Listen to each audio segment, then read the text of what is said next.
Imagine करो एक ऐसा ऑयल जो सोयाबीन और सनफ्लावर ऑयल से सस्ता हो, जिसकी शेल्फ लाइफ ज़्यादा हो और पूरी दुनिया उसे तरह तरह के प्रोडक्ट्स में इस्तेमाल करने के लिए राज़ी हो जाए। क्या ही प्रॉब्लम हो सकती है?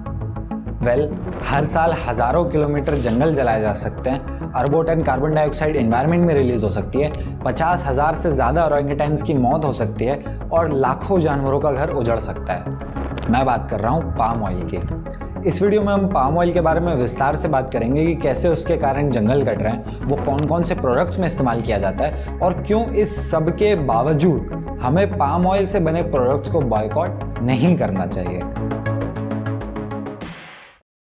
बात दरअसल शुरू हुई 1960s में, जब वैज्ञानिकों ने बटर में मौजूद हाई सैचुरेटेड फैट के खिलाफ चेतावनी दी कि वो हार्ट डिजीज का रिस्क बढ़ाता है, तो कंपनियों ने उसे रिप्लेस करके मार्जरीन का इस्तेमाल शुरू कर दिया, जो वेजिटेबल ऑयल से बना होता है। लेकिन अगले कुछ दशकों में हमें समझ आया कि मार्जरीन में जिस प्रोसेस से वेजिटेबल ऑयल्स को तैयार किया जाता है, उससे ट्रांस फैट्स बन जाता है, जो सैचुरेटेड फैट से भी बुरा होता है। और इस ट्रांस फैट को रिप्लेस करने के लिए एक परफेक्ट ऑयल तैयार था, पाम ट्रीज से निकलने वाला पाम ऑयल।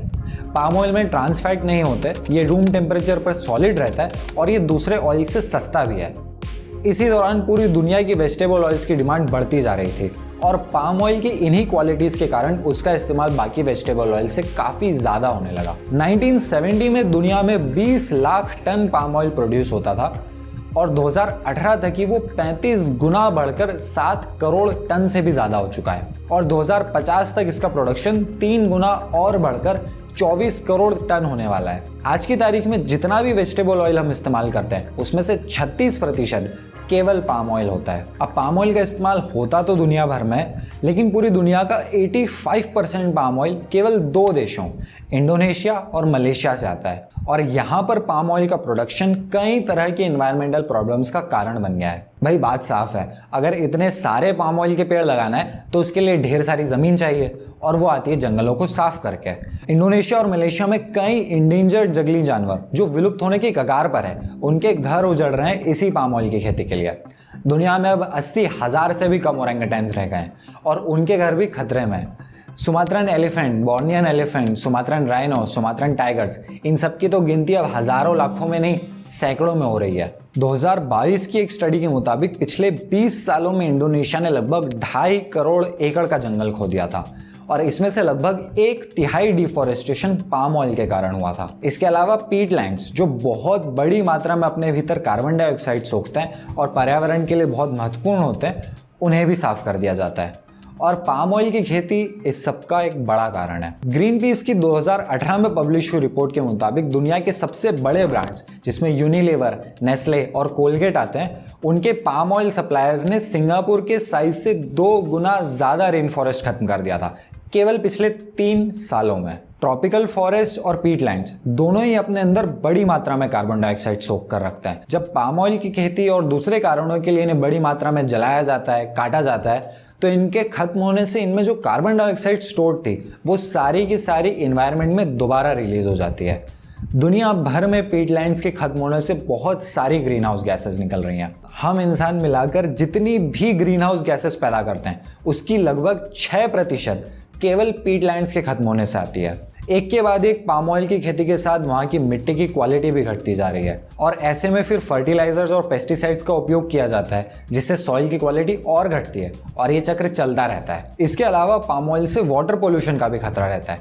जब मिल्स में पाम ऑयल को एक्सट्रैक्ट किया जाता है तो हर 1 टन पाम ऑयल पर 2.5 टन वेस्ट वाटर पैदा होता है। रिसर्च बताती है कि ये पाम ऑयल का जो वेस्ट वाटर है, जिसमें कई तरह के केमिकल्स होते हैं, जब ये जाकर के पानी में मिलता है तो उसे पोल्यूट करता है और उसमें रहने वाली मछलियों के मरने तक का खतरा होता है। और फिर उस पानी को जो लोग अपने वाटर सोर्स की तरह इस्तेमाल करते हैं, वहाँ के इंडिजिनस लोग, उन पर भी इसका नेगेटिव इफेक्ट पड़ता है। ओके, ये तो बात हो गई प्रॉब्लम्स की, पर इससे पहले कि हम सोल्यूशन की बात करें, एक बड़ा सवाल ये है कि आखिर इतना सारा पाम ऑयल इस्तेमाल कहाँ पर होता है?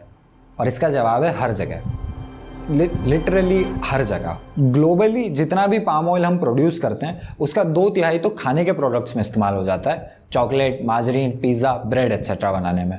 और 27% इस्तेमाल होता है कंज्यूमर प्रोडक्ट्स में, जैसे साबुन, डिटर्जेंट और कॉस्मेटिक प्रोडक्ट्स। इसके अलावा थोड़ा बहुत पाम ऑयल ट्रांसपोर्टेशन और इलेक्ट्रिसिटी के लिए तक इस्तेमाल होता है। लगभग 50% पैकेज प्रोडक्ट्स पे कहीं ना कहीं पाम ऑयल होता है। Pizza, chocolate, deodorant, shampoo, toothpaste, lipstick. Mall में जाकर कोई भी पैकेज प्रोडक्ट उठाकर देख लो, बहुत अच्छे चांसेस है कि आपको उसकी इंग्रेडिएंट लिस्ट में पाम ऑयल मिल जाएगा।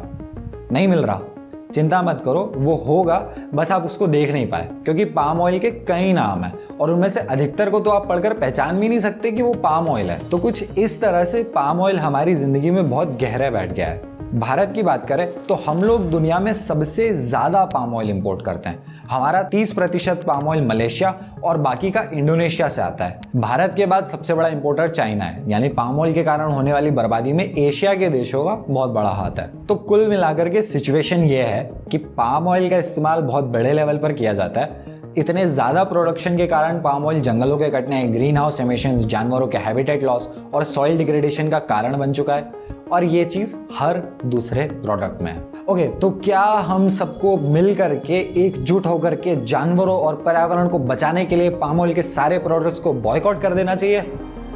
नहीं, समस्या यहाँ पर है कि आप पाम ऑयल के बजाय जो भी ऑयल इस्तेमाल करोगे वो पाम ऑयल से बुरा ही होगा। भाई यहाँ से सोचो कि पाम ऑयल पूरी दुनिया में इतना फैल चुका है, तो उसमें कुछ तो खास बात होगी। पहली तो बात, पाम ऑयल सबसे सस्ते ऑयल्स में से एक है। दूसरा, उसका कॉम्पोजिशन कुछ ऐसा है कि उसको फूड प्रोडक्ट्स के अलावा शैम्पू और साबुन वगैरह में भी इस्तेमाल कर सकते हैं। ऐसा सभी ऑयल्स में नहीं होता। तीसरा ये कि पाम ऑयल सबसे ज्यादा यील्ड देता है। ये ग्राफ दिखाता है कि आपको 1 हेक्टेयर में कौन सी फसल कितना ऑयल दे सकती है। पाम ऑयल का कोई मुकाबला ही नहीं है। सबसे कम जगह में सबसे ज्यादा ऑयल प्रोड्यूस अगर करना है तो आपको पाम ऑयल का ही इस्तेमाल करना पड़ेगा।